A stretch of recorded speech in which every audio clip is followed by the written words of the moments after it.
अस्सलाम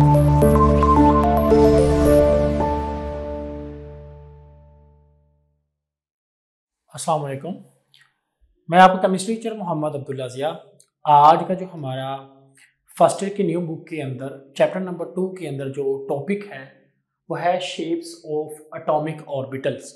जैसा कि हमने स्टडी किया कि ऑर्बिटल के अंदर 2 इलेक्ट्रॉन हो सकते हैं, एक इलेक्ट्रॉन भी हो सकता है लेकिन उसे हाफ फील्ड करेंगे, अगर 2 होंगे तो उसे फुल फील्ड कहेंगे। तो उनकी शेप्स क्या हैं? तो सबसे पहले हम उनके शेप्स के हवाले से अगर बात करते हैं तो शेप ऑफ एटॉमिक ऑर्बिटल को पहले डिफाइन कैसे करते हैं कि लाइक एटॉमिक ऑर्बिटल। अब एटॉमिक ऑर्बिटल हमारे पास s भी है और p भी है, d भी है और f। उनके नाम क्या है? s, px, py, pz। तो इस तरह d ऑर्बिटल्स भी हैं। Are defined as the 3 dimension region. 3 dimension जो रीजन है x, y, z में in space around the nucleus, के वो न्यूक्लियस के गिर्द कहाँ पे मौजूद है, in which the probability of the finding of electron is maximum। Basically atom के शेल के गिर्द, सब शेल के अंदर जो ऑर्बिटल्स होते हैं उनके अंदर इलेक्ट्रॉन होते हैं। तो साइंटिस्ट कहते हैं कि अगर आपको ये बात कहें कि कहाँ पे मैक्सिमम चांसेस हैं कि इलेक्ट्रॉन वहीं पे हैं तो वो ऑर्बिटल है। The maximum chance where the finding of the electron are present, हम उन्हें कहते हैं ऑर्बिटल। तो अब उनके बारे में वो कहता है, जो सबसे पहला हमारे पास पॉइंट है 2.5 के बाद 2.5.1 the shape of orbital s। s orbital क्या है जी? s ऑर्बिटल अगर हम बात करते हैं 1s1 की, तो जिसका n हमारे पास 1 होगा और l भी 0 होगा और m भी 0, क्योंकि जो s ऑर्बिटल है उसको मैग्नेटिक क्वांटम नंबर के मुताबिक भी 0, अजमेथल के मुताबिक भी 0, और लेकिन L में वो K होगा और K में 2 इलेक्ट्रॉन होते हैं। अच्छा, अब उसकी शेप जस्ट लाइक ये न्यूक्लियस है और उसके गिर्द ये 2 इलेक्ट्रॉन है, दैट इज स्फेरिकल, जो कि बेसिकली स्फेरिकल है। अब वो कहता है इसकी शेप स्फेरिकल शेप है। Electron density around the nucleus in s orbital is uniformly distribution in all direction. ये न्यूक्लियस से ये हर तरफ में इलेक्ट्रॉन की जो पोजीशन है वो सेम है। अच्छा, उसके अलावा n increase the size of s in large. ये देखें जी, अगर हम इसी के अगले n2 की बात करें तब भी L0 M0 ही रहेगा। तो अगर हम ये s की बात करते हैं तो ये है हमारे पास 1s2 और ये कौन सा है जी हमारे पास 2s2।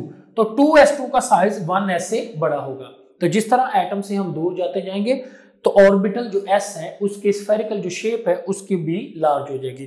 तो सेम n बढ़ेगा, n मतलब लाइक हमारे पास k l m n के मुताबिक हम कहते हैं k l m और n। यहाँ पे 2 इलेक्ट्रॉन है, 8 हैं, इसमें 18 हैं, इसमें 32 हैं।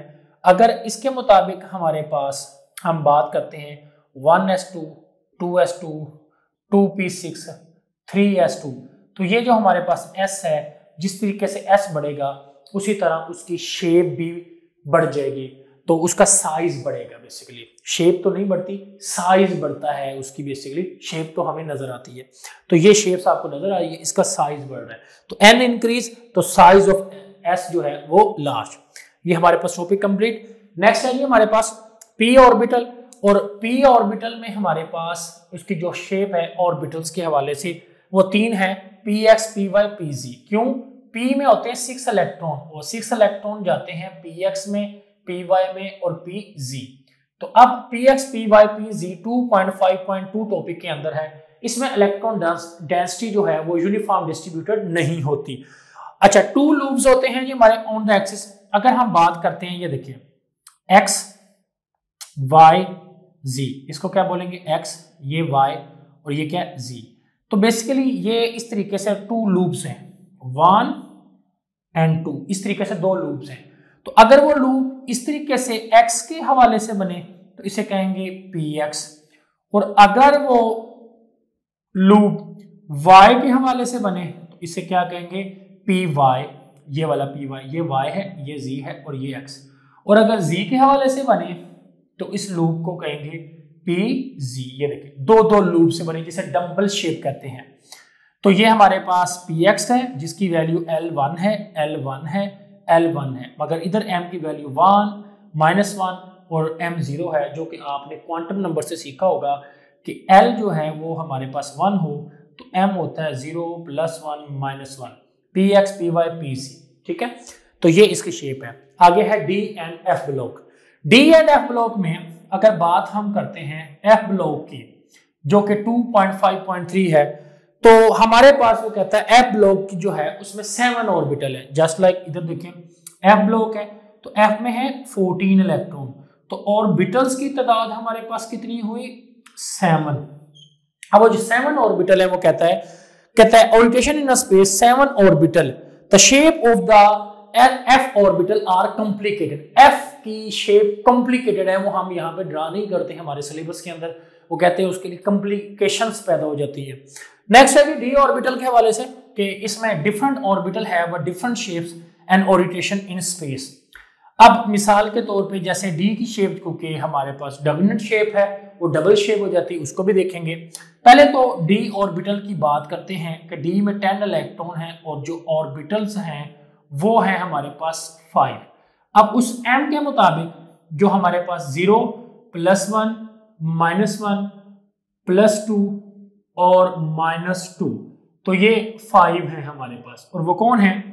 dxy, dyz, dzx, dx2 -y2 और dz का स्केयर। अब ये हमारे पास dz का स्केयर है, इसकी अगर हम शेप बनाएं, ये हमारे पास इसकी शेप इस तरीके से बनेगी। यहाँ पे एक लूप लेंगे, एक यहाँ पे लूप लेंगे और इसी को हम डबल कर देंगे, तो ये हमारे पास शेप बन जाती है z के। अगर हम x y z इस तरीके से ड्रा करें, ये हमारे पास y है, ये x और ये z, तो x y d ऑर्बिटल की कैसे बनेगी? x y, तो हम इधर से ऐसे लूप बनाएंगे, ऐसे, और इसके साथ ही हम इसको लेंगे ऐसे और ऐसे, ये 3D एंगल से देखेंगे हमको नजर आएगा।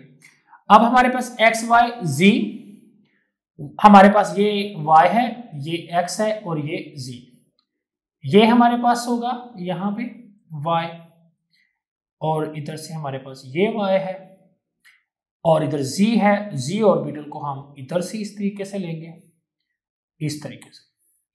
अब z x है, y z था, अब z x है। z x में हमारे पास x क्योंकि ये है, y ये, z ये है, तो x को हम यहां से लेंगे ऑर्बिटल को, और z है वो हम थोड़ा सा y के हवाले के साथ साथ इधर हम लूप बनाएंगे इस तरीके से, और यहां से इस तरीके से बनेगा। अब लास्ट पे x स्क्वायर y स्क्वायर, तो उसके ऑर्बिटल्स कैसे बनाएंगे?